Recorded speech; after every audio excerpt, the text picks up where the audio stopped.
Bonjour à tous, j'espère que vous allez bien et que tout se passe bien autour de vous, que vous prenez bien soin de vous. Dans cette petite vidéo, je vais vous proposer plusieurs choses. Déjà, j'espère que on se reverra dans le meilleur des cas début mai. Auquel cas, j'ai décidé, si on se revoit vraiment début mai, de maintenir le spectacle. Ça va être un vrai challenge, je vais avoir énormément besoin de vous, parce que sans vous, j'arriverai pas à monter le spectacle. Mais il nous restera 5 séances. On fera certainement des, des séances supplémentaires, peut-être les dimanches vers la fin mai, et on essaiera vraiment de mettre les bouchées doubles pour réussir à monter le spectacle. Après, rien n'est sûr, ça c'est dans le meilleur des cas, mais ça serait vraiment dommage de laisser tomber avec tout ce qu'on a déjà fait depuis le mois de janvier. Alors ce que je vous demande, c'est d'apprendre à 200% votre texte pour la rentrée, quand nous nous reverrons. Il y a bien un moment où on va se revoir. Pour l'apprendre, plusieurs astuces. Vous pouvez prendre vos répliques et les dire plusieurs fois sur différents tons. Et ensuite, déjà de parler bien fort et de ne pas oublier tous les exercices qu'on a fait en, en atelier, avec les exercices de respiration, les exercices de diction, les exercices d'articulation, de souffle de la voix. N'oubliez pas l'exercice, je vous en avais parlé une fois, l'exercice du crayon. C'est pas mal, ça muscle bien au niveau de la bouche et c'est vraiment bien pour, euh, pour améliorer votre articulation. Donc vous mettez votre stylo ici et vous dites vos répliques plusieurs fois sur des tons différents et en gardant votre stylo pendant toute la durée où vous avez du texte. Au moins 10 minutes. Et ensuite, vous allez voir que du coup, votre bouche, elle est libérée, vos muscles sont libérés et vous allez articuler 2 fois mieux. Donc ça, c'était pour l'articulation.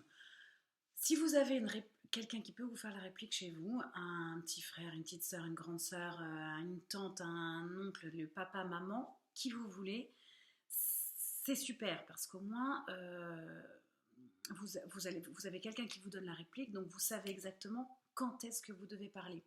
Si vous êtes tout seul, si vous apprenez votre texte tout seul, essayez d'apprendre un peu par cœur les répliques qui sont avant vous, les quelques 2-3 répliques qui sont avant vous, ou au moins de vraiment bien vous en souvenir, parce que c'est votre top départ pour votre réplique à vous. Ensuite, il n'y a pas de secret, il faut vraiment apprendre à 200%, parce qu'après, quand on se reverra, ce qui nous restera à faire, ce sera la mise en scène. Et ça peut aller très vite si on est tous motivés et si on a tous envie de le faire. Donc ça, je compte énormément sur vous pour votre motivation.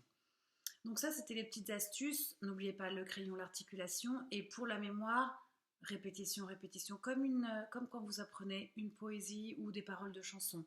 Et dites vos répliques sur plusieurs tons différents.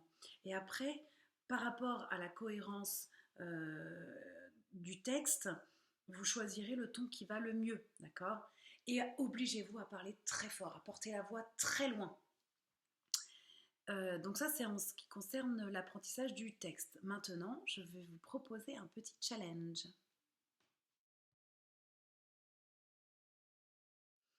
Alors, comme on va pas se voir encore pendant un moment, et que j'ai très envie de vous revoir, donc je vais vous revoir à travers la vidéo. Donc je vous propose un petit challenge. Vous vous mettez dans la peau d'un héros, que ce soit quelqu'un qui existe, quelqu'un qui n'existe pas, quelqu'un que vous inventez, un personnage plutôt qu'un héros. Vous avez le droit d'utiliser des accessoires chez vous, des choses pour vous mettre un petit peu dans la peau de votre personnage.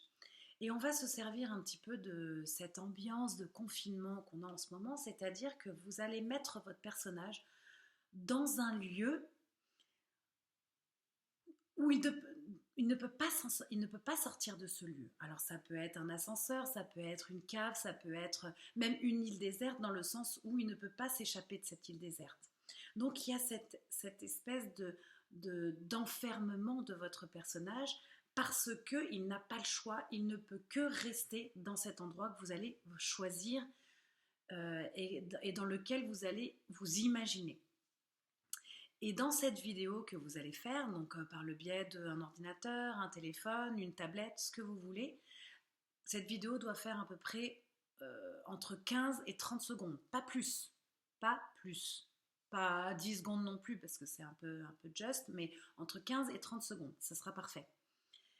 Je veux que votre personnage, vous lui inventiez un scénario. Quelque chose va se passer dans cet endroit dans lequel vous êtes confiné et il va du coup avoir des réactions et passer par différentes humeurs.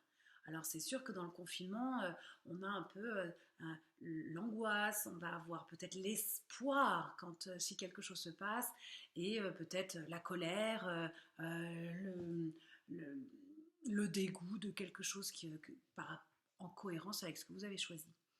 Donc vous m'envoyez ces petites vidéos sur le mail dans lequel vous avez ma vidéo à moi. Et après, une fois que j'aurai toutes les vidéos, je ferai un petit montage et je vous enverrai un peu les personnages de tout le monde. Voilà, c'est un petit challenge que vous avez à me faire pendant toute cette période où on ne se voit pas. Et surtout, je compte sur vous pour apprendre votre texte. Vous avez du temps, donc prenez le temps de le faire, mais prenez le temps d'apprendre vraiment. Je compte sur vous. Je vous embrasse et je vous dis à très bientôt.